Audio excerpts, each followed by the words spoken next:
પણ કાંડનો અર્થ થાય છે એક્સિડન્ટ.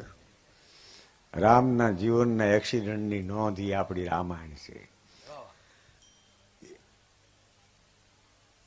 પણ એ કઈ વાત સાંભળી છે શિવાજી, હું તમને એ કહું.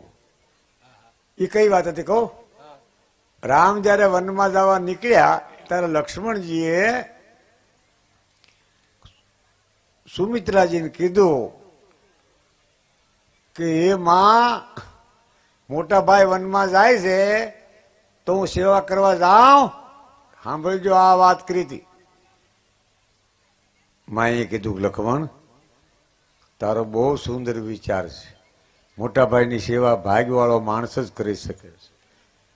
જેની બુદ્ધિમત્તા ખીલી હોય, જેના પેઢીના પુણ્ય હોય, એને જ આવો વિચાર આવે, કુટુંબની ભાવના સેવા કરવાનો. બાકી આવે ને લક્ષ્મણ, હારું બેટા જા.